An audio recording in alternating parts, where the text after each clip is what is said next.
अस्सलाम वालेकुम ladies and gentleman, welcome to Sufi Forces Academy. उम्मीद करता हूँ आप लोग खैरियत से होंगे, खुश होंगे। तो मेरे प्यारे प्यारे बच्चों, आज की जो वीडियो है वो इंग्लिश के रेलिवेंट है, दैट इज़ अबाउट आर्टिकल्स। आप सबको पता है कि इंग्लिश में आर्टिकल्स जो हैं वो ख़ासी अहमियत के अमल है और काफ़ी जो है वो बच्चे कंफ्यूज रहते हैं आर्टिकल्स के रेलिवेंट। जो सबसे बड़ी कंफ्यूजिंग चीज़ है आर्टिकल्स में वो है इनकी साउंड्स के। हम जो है वो अल्फ़ाबेट्स की जो है वो साउंड नहीं देखते हैं हम कि उनकी साउंड क्या है। हमने साउंड के हवाले से आर्टिकल्स यूज़ करने हैं। आज मैं आपको बताऊंगा कि आपने किस तरह साउंड्स को देखते हुए कौन सा आर्टिकल कौन सी जगह पर लगाना है। सबसे पहले बात करते हैं कि आर्टिकल्स हैं क्या। तो इंग्लिश लैंग्वेज में there are 3 types of articles. सबसे पहला आर्टिकल है दी, उसके बाद है एन, उसके बाद है ए। 3 आपके आर्टिकल। सबसे पहले जो आर्टिकल हम यूज़ करते हैं वो है दी। कि हम जो है वो दी कहाँ पर यूज़ करते हैं, जिसको दा भी कहते हैं, THE। इसको हम कहाँ पर यूज़ करते हैं और किस जगह पे यूज़ करते हैं। तो इंग्लिश लैंग्वेज में जहाँ भी आपका प्रॉपर नाउन आएगा, प्रॉपर नाउन कोई भी ख़ास जगह, शख्स या चीज़ के नाम को प्रॉपर नाउन कहते हैं। ख़ास मीन्स के जिसके बारे में मज़ीद बताने की जो है वो ज़रूरत ना पड़े, जो ख़ास नाम हो। जैसे कि कोई भी नेम आ जाता है, किसी सिटी का नेम आ जाता है, किसी जो है वो प्लेस का नेम आ जाता है, किसी ख़ास जो है वो चीज़ का नाम आ जाता है और किसी ख़ास पर्सन का नाम आ जाता है। तो फिर इस सूरत में हम यूज़ करेंगे दी। ठीक है, सबसे पहले हमने दी यूज़ करना है, देखना है कि क्या यहाँ पर दी लगता है।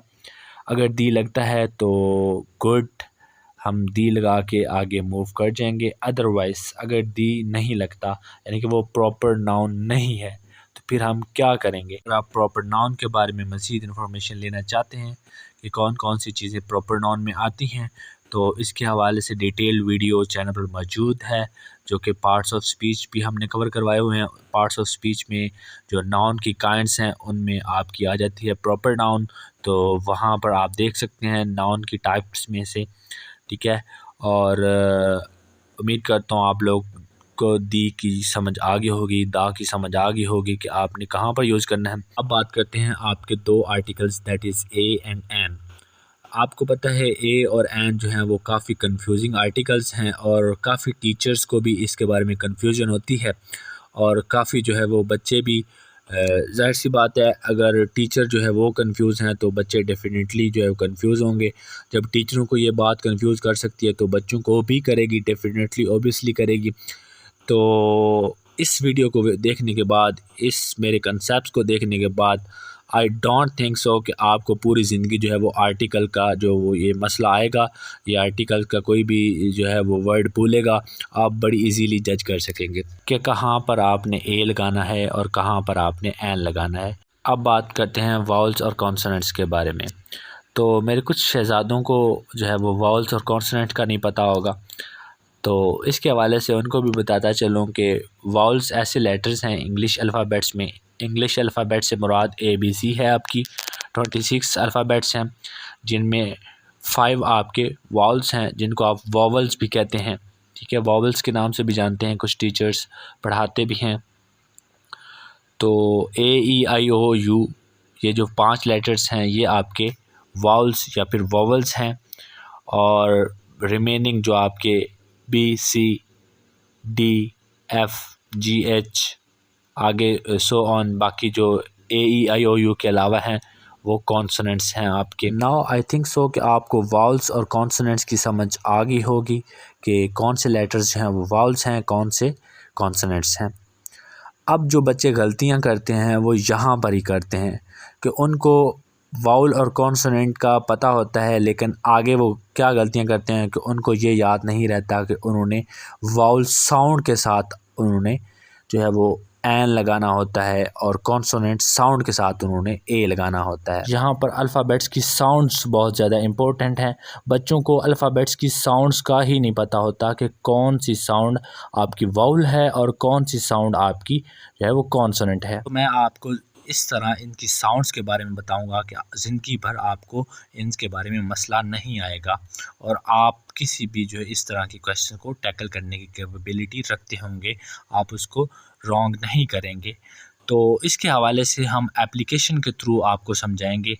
एप्लीकेशन मींस कि हम आपको अप्लाई करके साउंड में जो है वो यूज़ करके किस तरह आपने यूज़ करना है और किस तरह आपने देखना है कि इसकी जो साउंड है वो कौन सी वाउल है और कौन सी कॉन्सोनेंट है।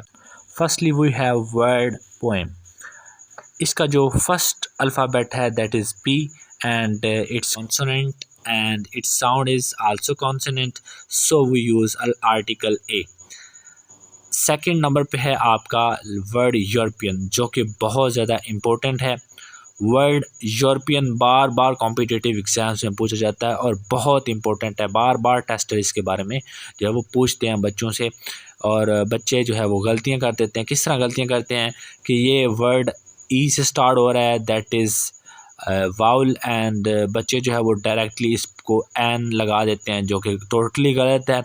मैंने पहले आपको बच्चों बताया था कि आपने लेटर को नहीं देखना, आपने साउंड को देखना है, लेटर की साउंड को देखना है। अब ई यू वाई की आवाज़ निकल रही है यहाँ पर, ये आगे मैंने हाईलाइट भी किया हुआ है, लिखा हुआ है कि यहाँ पर जो वर्ड है आपका लेटर है, अल्फ़ाबेट है, वो आपका वाई है, और यहाँ पर जो है आपकी कॉन्सोनेंट साउंड अपीयर हो रही है, जो है सुनाई दे रही है, तो सो दैट आप यहाँ पर ए यूज़ करेंगे। आगे है आपका स्काई। आपको पता है स्काई एक प्रॉपर नाउन है, so that we use the. अब देखें कि अब यहाँ पर वर्ड ऑनेस्ट है। ऑनेस्ट मैन है, और ऑनेस्ट का फर्स्ट जो लेटर है, फर्स्ट जो अल्फ़ाबेट है दैट इज़ कॉन्सोनेंट, एंड लेकिन इसकी आवाज़ जो है वो ओ से निकल रही है, ऑनेस्ट। सो इसके लिए हम जो है वो साउंड को देखेंगे। साउंड आपकी वाउल निकल रही है, so that we use an. आगे है आपका हॉर्स। तो ये क्लियर है कि ये कॉन्सोनेंट है और इसकी जो साउंड है वो भी एच से स्टार्ट हो रही है, that is consonant, so we use a. आगे है वेदर एक ही होता है, so that we use the, and that is proper noun, so that. Then we have word ice cream. Its sound is also vowel, so we use an here. And then we have word fir. You know fir. Here the f word is consonant, but it starts from